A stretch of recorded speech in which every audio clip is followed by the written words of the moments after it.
আল্লামা Jalaluddin সৈয়দী রহমতুল্লাহ আলাইহি বলেন, সে শয়তান হওয়ার আগে খুব সুন্দর সুদর্শন একজন বালক ছিল, চেহারা সুন্দর ছিল। ছোট বাচ্চার উপরে হঠাৎ করে নজর পড়ে গেল, দিলের মধ্যে বড় মায়া লেগে গেল। আল্লাহকে বলে, ও মালিক, এই যে ছোট বাচ্চাটাকে আমরা মারতে পারবো না, আঘাত দিতে পারবো না রে আল্লাহ, তুমি মেহেরবানি করে এই সন্তানটাকে আমাদের আসমানে নিয়ে যাওয়ার অনুমতি দান করো রে আল্লাহ। আল্লাহ বলে, অনুমতি দিলাম। ছোট এই বাচ্চাটাকে ফেরেশতারা ধরে প্রথম আসমানে নিয়ে গেল। ওখানে যাওয়ার পরে প্রথম আসমানের যাবতীয় যত নেক আমল, যাবতীয় যত নিয়ম আদব কায়দা আছে সব শয়তানের শিক্ষা দিল। সে আস্তে আস্তে শিখলো আশ্চর্যের কারবার। একবার যেই কথা শয়তানের বলে দ্বিতীয়বার এই কথা বলা লাগে না। বহুদিন পর্যন্ত তার এই কথায় আওয়াজ তার মুখস্থ থাকে, এত পরিমাণের ব্রেন ছিল শয়তানের। আল্লামা সামারকান্দি রাহমাতুল্লাহি আলাইহি বলেন, প্রথম আসমানে সে থেকে থেকে ইবাদত করতেছে, ইবাদত করতেছে, ইবাদত করতেছে। দীর্ঘ 1000 বছর পর্যন্ত ইবাদত করেছে প্রথম আসমানে। এরে নবীর আশিক, দীর্ঘ 1 মাস 1000 বছর ইবাদত করবার পরে সব ফেরেশতারা তার প্রতি দুর্বল হয়ে গেল। আমরা ফেরেশতারা এত পরিমাণের ইবাদত করতে পারি না, অথচ সে এত পরিমাণের ইবাদত কেমন করে করে সব ফেরেশতারা তার প্রতি দুর্বল হয়ে গেল। সমস্ত ফেরেশতারা বড় বেকার,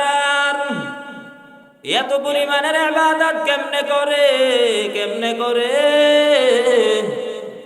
এবার সব ফেরেশতারা একত্রিত হয়ে ভিআইপি একটা টাইটেল দিও, তার ইবাদতের বিনিময়ে সবাই একটা ভিআইপি এক টাইটেল দিয়ে দিল, আবেদ। 1000 বছর ইবাদতের বিনিময়ে একটা টাইটেল পেয়ে গেল, আবেদ। 1000 বছর ইবাদত হওয়ার পরে আওয়াজটা, প্রশংসাটা ছড়াইতে যাইতে যাইতে যাইতে যাইতে দ্বিতীয় আসমানে চলে গেল। দ্বিতীয় আসমানের ফেরেশতারা আল্লাহর দরবারে দোয়া করে, হে মালিক, এই শয়তান, এই ইবলিস, এই বাচ্চাটাকে প্রথম আসমানে ইবাদত করে তার বহু প্রশংসা আমরা শুনি, দ্বিতীয় আসমানে আনার অনুমতি দান করো রে আল্লাহ। আল্লাহ তাআলা অনুমতি দান করলেন, তার তরক্কি হয়ে গেল, পদোন্নতি হয়ে গেল, দ্বিতীয় আসমানে সে চলে গেল। দ্বিতীয় আসমানে যাওয়ার পরে তার ইবাদতের দরওয়াজা বন্ধ নাই। দ্বিতীয় আসমানে যাওয়ার পরে ইবাদতের মাত্রা আরো বাড়ায় দিল, আরো 1000 বছর ইবাদত করলো, আর একটা টাইটেল পেয়ে গেল।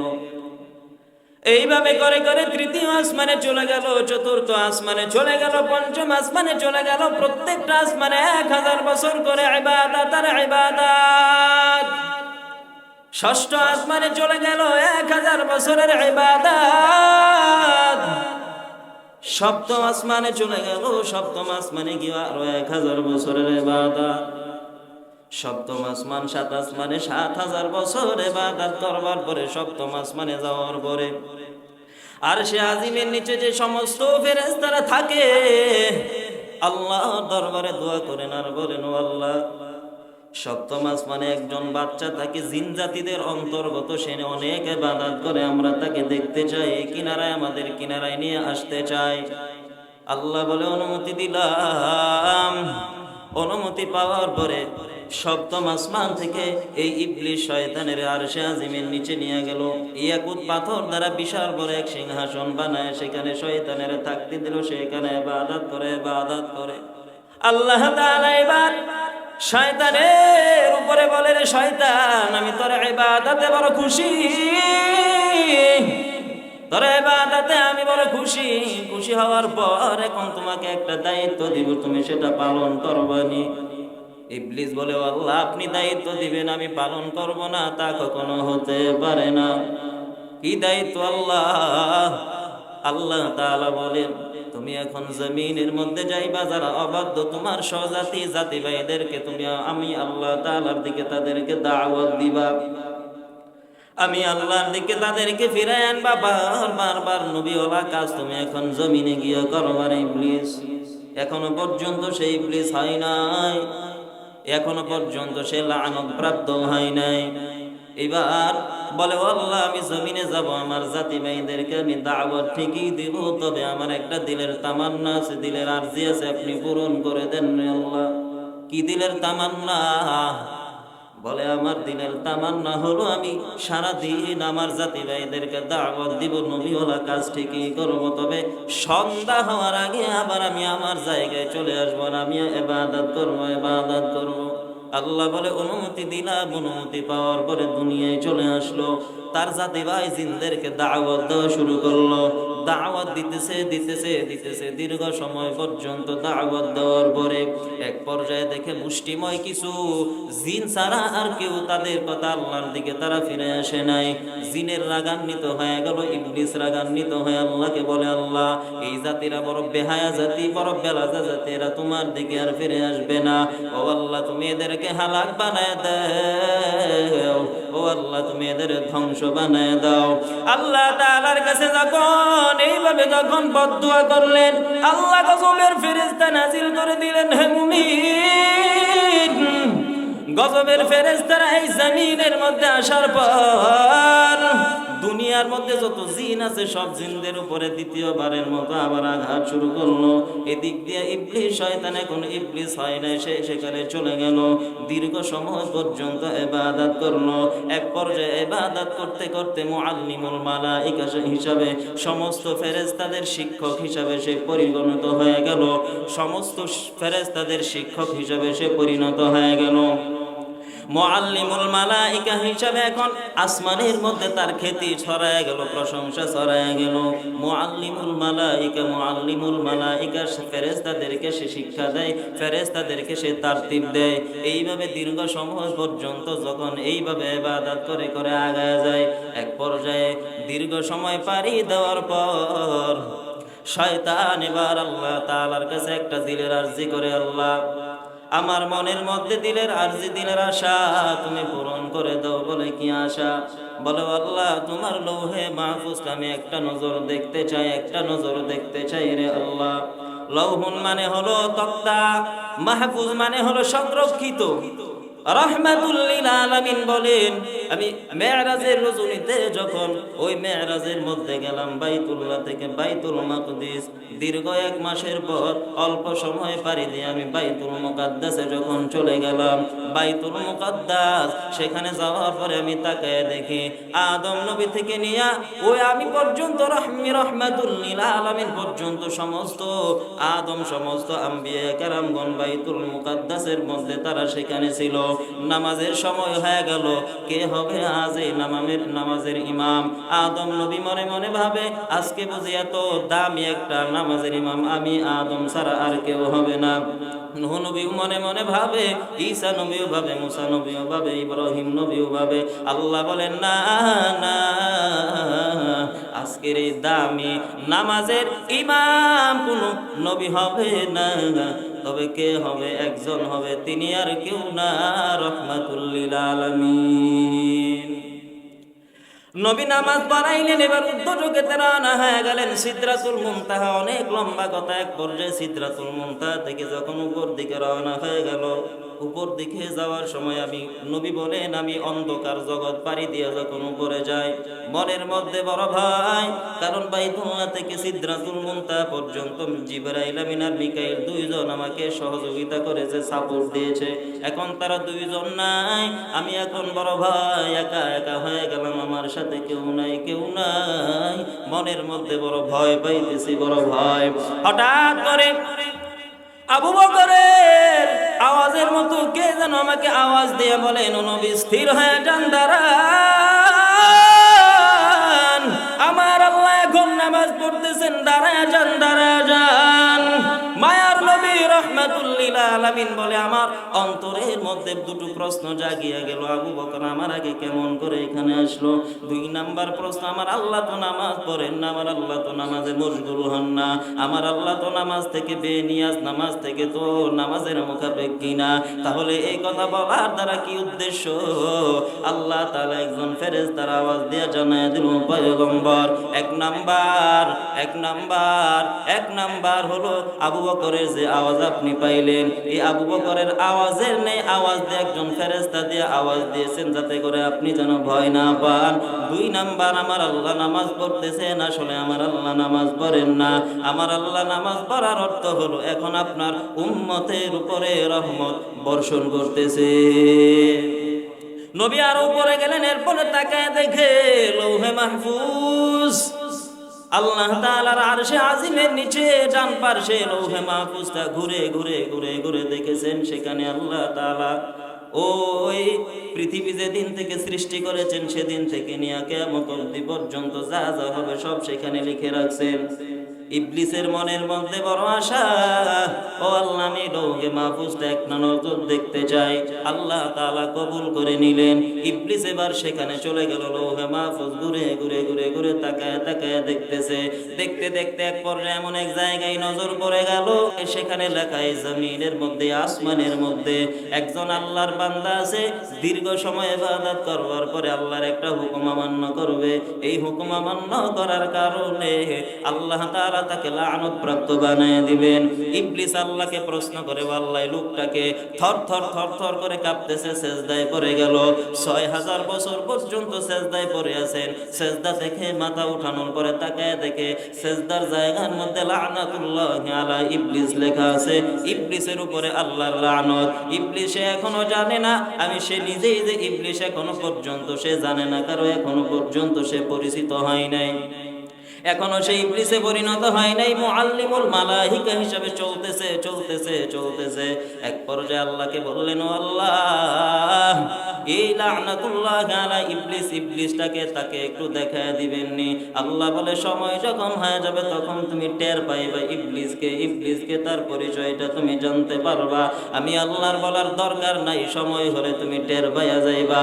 এদিক দিয়া এবার তার জায়গায় ইবলিস চলে আসলো, ইবাদত করে যাইতেছে, ইবাদত করতেছে। এদিক দিয়ে আল্লাহ আদমের বানাইলেন। আদমের বানানোর পরে এক পর্যায়ে আল্লাহ তাআলা ইবলিসকে বললেন, উসজুদু লি আদম, উসজুদু লি আদম, আদমের সিজদা করো, আদমের সিজদা করো। ইবলিস বলে, আল্লাহ, ক্বালা আনা খায়রুম মিনহু খালাকতানি মিন নারিন ওয়া খালাকতাহু মিন তিন। ও আল্লাহ, আমি কারে সিজদা করব? তো মাটি আর আমি হলাম আগুন। আগুন সব সময় উপরে থাকে, আমি আদমের সিজদা করতে পারবো না। আদমকে আমি সিজদা করা আমার দ্বারা কখনো সম্ভব হবে না। ইস্তেকবার করলো, অহংকারী করার কারণে আল্লাহ গায়বী আওয়াজ দিল, লানাতুল্লাহি আলা ইবলিস। ওই যে আল্লাহ গায়বী আওয়াজ, লানাতুল্লাহি আলা ইবলিস, সেখান থেকে সে ইবলিস যখন বলল ইবলিসের উপরে লানত বর্ষিত হোক, সে বুঝে গেল এটা আর কেউ না, এটা আমি নিজে। এখন মুআল্লিমুল মালাইকা থেকে একটা সিজদা না দেওয়ার কারণে সে কি হয়ে গেল? লানত প্রাপ্ত হয়ে ইবলিস হয়ে গেল। এখন তো দেখার রাস্তা নেই।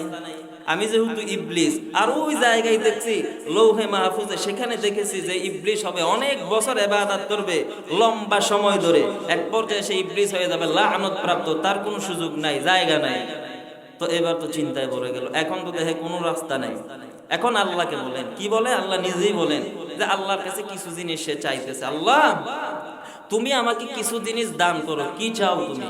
বলে যে আদমের জন্য আজকে আমার এই হালাত, যে আদমের জন্য আমি যে জান্নাতে থাকতাম সে জান্নাত থেকে আপনি আমারে বের করে দিয়েছেন, সেখানে আপনি আদমের থাকতে দিয়েছেন, সে আদমের আমি কখনোই ছাড়বো না, কখনোই ছাড়বো না। আপনি আমাকে কিছু পাওয়ার দান করেন। কি পাওয়ার?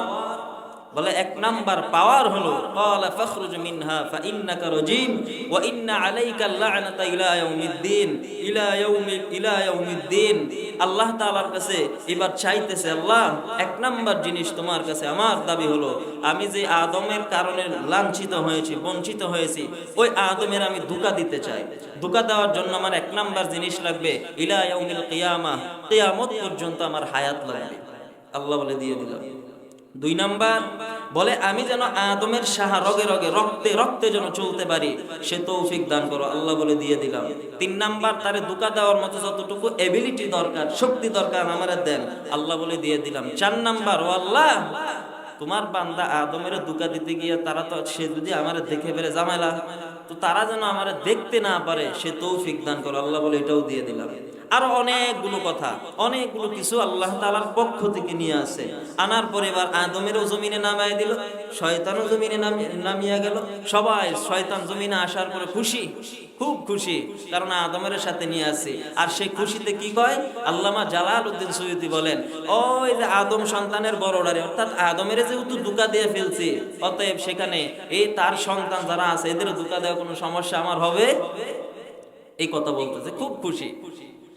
তারপরে আল্লাহ তাআলাকে জমিন থেকে খুশি হয়ে কি বলে জানেন, যে খুশি হয়ে বলে, সুম্মালা আতিয়ান্নাহুম মিন বাইনি আইদিহিম ওয়া মিন খালফিহিম ওয়া আন আইমানিহিম ওয়া আন শামাইলিহিম ওয়া লা তাজিদু আকসারাহুম শাকিরিন। ও আল্লাহ, তোমার বান্দাকে আমি ডান দিক থেকে ধোঁকা দিব, বাম দিক থেকে ধোঁকা দিব, সামনের দিক থেকে ধোঁকা দেব, পেছনের দিক থেকে ধোঁকা দিব, চতুর্দিক দিয়ে আমি তোমার বান্দাকে আটকে ফেলবো, গুনাহের ফাঁদে আমি তোমার বান্দাকে আটকে ফেলবো, এমনকি শেষ নিঃশ্বাস পর্যন্ত তোমার বান্দাকে আমি গুনাহের মধ্যে জর্জরিত করে ফেলবো। প্রতিটা কদমে কদমে আমি গুনাহের জাল বিছাইব, প্রত্যেকটা জায়গায় আমি তোমার বান্দাকে আমি ধোঁকা দিব শেষ নিঃশ্বাস ত্যাগ করার আগ পর্যন্ত। ইমাম কুরতুবী রাহমাতুল্লাহি আলাইহি বলেন, শয়তান শেষ নিঃশ্বাস, একটা মানুষের শেষ নিঃশ্বাস যতদিন না পর্যন্ত না যাইতেছে ততদিন পর্যন্ত ধোঁকা দিয়েই যাবে। এরে নবীর আশিক, আল্লাহর বান্দা যখন মুমূর্ষ অবস্থায় যখন বিছানায় শুয়ে যায়, বিছানায় শোয়া অবস্থায় শয়তান তার বাবার আকৃতিতে ডানে এসে দাঁড়ায় যায়, মার আকৃতিতে বামে এসে দাঁড়ায় যায়, ডান পার্শ্বে বাবার আকৃতিতে এসে যখন দাঁড়ায় যায়, দাঁড়ায় গিয়ে মুমূর্ষ ব্যক্তিকে বলে, ও আল্লাহর গোলাম, আমি তোমার বাবা বলতেছি, তোমার আগে আমার মরণ হয়ে গেছে। অতএব মরণের পরে যে মুসলমানেরা বড় বড় আল্লাহওয়ালারা তোমাদেরকে ব্রেন ওয়াশ করেছে, আসলে মরণের পরে ইসলামের ধর্ম মতে যে সমস্ত বিষয় হয় এগুলো মিথ্যা কথা।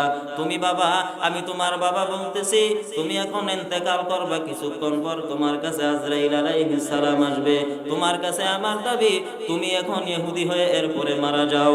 বাম দিক থেকে মা ডাক দিয়া বলবেন, রে সন্তান, দীর্ঘ সময় পর্যন্ত তোরে আমি লালন পালন করলাম, আমার স্তনের দুধ পান করাইলাম, কত সময়, লম্বা সময় আমার পেটে রাখলাম, তুই সন্তান, আমার আদরের সন্তান, আমি তোর আগে মারা গিয়েছি। অতএব অন্যান্য ওই যে সমস্ত ধর্ম, ইসলাম ধর্ম তুই যেটার উপরে আছো এটা মিথ্যা ধর্ম। তুই ইহুদি হইয়া মরিস না, মুসলমান হয়েও মরিও না, তুমি খ্রিস্টান হয়ে মারা যাও। ডান দিক থেকে শয়তান বাবার আকৃতিতে এসে ধোঁকা দিবে, বাম দিক থেকে বাবার আকৃতিতে মার আকৃতিতে ধোঁকা দিবে। বাবার আকৃতিতে ধোঁকা দিয়া যখন শয়তান শেষ নিঃশ্বাস ত্যাগের আগে যখন বিধর্মী বানাতে পারবেন না, মার আকৃতিতেও যখন বিধর্মী বানাতে পারবে না, এক পর্যায়ে বন্ধু বান্ধবের আকৃতিতে আসবে, সে যাকে বেশি মোহাব্বত করতো তার আকৃতিতে আসবে, আসার পরে বারবার ধোঁকা দেবে আর তাকে বিধর্মী বানাতে চাইবে। কিন্তু এক পর্যায়ে আল্লাহ তাআলা বলেন, ওই সময় নবী বলেন, যদি বান্দা যদি পবিত্র অবস্থায় থাকে, ওই সময় বান্দা যদি নাপাক অবস্থায় না থাকে, যদি পবিত্র অবস্থায় থাকে, তাহলে আল্লাহ বলে, আমি আল্লাহ জিবরাইল আমিনকে পাঠানোর মাধ্যমে আমি আল্লাহ আমার বান্দাকে ওই সময় শয়তানের ধোঁকা থেকে আমি কুদরতের মাধ্যমে হেফাজত করব। কুদরতের মাধ্যমে আমি জিবরাইলকে পাঠানোর মাধ্যমে। আর যদি শরীর নাপাক থাকে, নাপাক থাকলে ফেরেশতা আসবে না, জিবরাইল আসবে না। তাহলে এবার চিন্তা করে দেখেন, পবিত্র অবস্থায় থাকবেন নাকি অপবিত্র অবস্থায় থাকবেন। তো সে যখন তার চতুর্দিকে সে যখন তার জাল বিছাবে, বাবার আকৃতিতে পারলো না, মার আকৃতিতে পারলো না, কোনো আকৃতিতে বন্ধু বান্ধবের আকৃতিতেও পারলো না, এক পর্যায়ে শেষে গিয়া বলবে যে আর তোরে পারলাম না। ইমাম আহমদ বিন হাম্বল মতান্তর ইমাম কুরতুবীর কথা বলা হয়েছে, তাকেও ধোঁকা দেওয়ার জন্য আসছে, সর্বশেষে বলল যে তোরে আর পারলাম না, কত চেষ্টা করলাম ধোঁকা দিতে। তো ইমাম কুরতুবী রহমাতুল্লাহ আলাইহি উনি জবাব দিয়ে বলেন, আমি তোর কথা বিশ্বাস করি না, কারণ আমার রাসূল বলেছে শেষ নিঃশ্বাসের আগ পর্যন্ত তুই ধোঁকা দিবি, তুই যে বললি যে আমি পারলাম না, এটা তোর একটা ধোঁকা। তো মরণের সময় সে আসবে, ধোঁকা দিবে, এইভাবে মানুষকে ধোঁকা দিবে, ডান দিক থেকে দিবে, বাম দিক থেকে দিবে, সামনে দেবে, পেছনে দেবে, চতুর্দিকে দিবে, কিন্তু উপরে আর নিচের দিকে কথা কিন্তু বলে নাই। উপরের কথাও বলেন নাই, নিচের কথাও বলেন নাই। তার মানে এই দুইটা দিক কি নিরাপদ, এই দুই দিকে সে ধোঁকা দিবে না। এখন কথা হলো যে উপর দিকে তাকায় তাকায় তো হাঁটা সম্ভব না। সম্ভব? উপর দিকে তাকায় হাঁটা সম্ভব না, এই জন্য আমরা উপরের দিকে হাত তুলে দোয়া করি। আর নিচের দিকে তাকায় হাঁটা সম্ভব, নিচের দিকে তাকায় হাঁটা এই জন্য ওলামায়ে কেরামগণ মাসালা দিয়েছেন সুন্নাত। এই দুই দিকটা নিরাপদ, এছাড়া চতুর্দিকে শয়তান ধোঁকা দিবে। তো এই হলো শয়তান আসছে। ওখানে আদম নবীর সাথে যে একটা ঝামেলা হয়েছে, ওখান থেকে আদম আর শয়তানের শত্রুতা, দুশ্মনী শুরু হয়েছে। এই দুশ্মনীটা আস্তে আস্তে আস্তে আমাদের সাথে এখন চলতেছে। তা আমাদেরকে সে কি, আমরা এখন শয়তানের কি, এই কথাটাই আল্লাহ বলেন ইন্নাহু লাকুম আদুউম মুবিন। শয়তান হলো আমাদের প্রকাশ্য শত্রু। সে তোমাকে ধোঁকা দিবে, চতুর্দিকে ধোঁকা দিবে। সে ধোঁকা দিবে, কি ধোঁকা দিবে? তুমি যেন ইসলামী মাহফিলে না আসতে পারো। তার কাজই হচ্ছে তোমাকে বাধা দেওয়া, ভালো কাজ থেকে তোমাকে বাধা দেওয়া। সব সময় চেষ্টা করবে ভালো কাজ থেকে তোমাকে বাধা দিবে। এমনকি এটা করে এসে চলতেছে, এটা করে এসে চলতেছে। তো আজকে আল্লাহ তাআলা আমাদেরকে এখানে নিয়ে আসেন, এই জন্য আপনারা খুশি না? রাসূল আকরাম সাল্লাল্লাহু আলাইহি ওয়াসাল্লাম বলেন, আমার উম্মত ইসলামী মাহফিলে বসে কোনো ভালো কাজ অর্থাৎ জিকিরের মজলিসে বসে, সেই সময় শয়তান কান্না করতে থাকে। সাহাবায়ে কেরাম জিজ্ঞাসা করলেন যে শয়তান কখন কান্না করে? বলে বান্দা যখন ইসলামী মাহফিলে জিকিরের মজলিসে বলে, ওই সময় শয়তান কান্না করতে করতে পালায়া যায়, শয়তান আসতে পারে না। সেজন্য আল্লাহ তাআলা আমাদেরকে এখানে কবুল করছেন। সেজন্য আল্লাহ তাআলার দরবারে আবারও শুকরিয়া আদায় করি, আলহামদুলিল্লাহ। যাই হোক, অনেক লম্বা কথা ছিল, অনেক লম্বা কথা ছিল। যেহেতু সময় সংকীর্ণ, শেষের দিকে আমি আলোচনা শেষ করে দিতেছি। অল্প সময় যে আলোচনাটা করেছি, মূল কথা আমার এটাই ছিল যে শয়তানের সাথে আমাদের দূরত্বটা কিসের। আমরা তো শয়তানকে দেখি নাই, শয়তানের সাথে আমাদের কোনো পরিচয় নাই। দুশ্মনীটা কিভাবে? ওই আদম নবীর সাথে দুশ্মনী, এই জন্য ওনার সাথে সাথে আমাদের সাথেও দুশ্মনী শুরু হয়ে গেছে। যাই হোক, আল্লাহ তাআলা আমাদেরকে এই একটা বরকতময় জায়গা নিয়ে আসেন। আল্লাহ তাআলা আমাদেরকে কবুল করুক। ওয়া মা তাওফীক ইল্লা বিল্লাহ।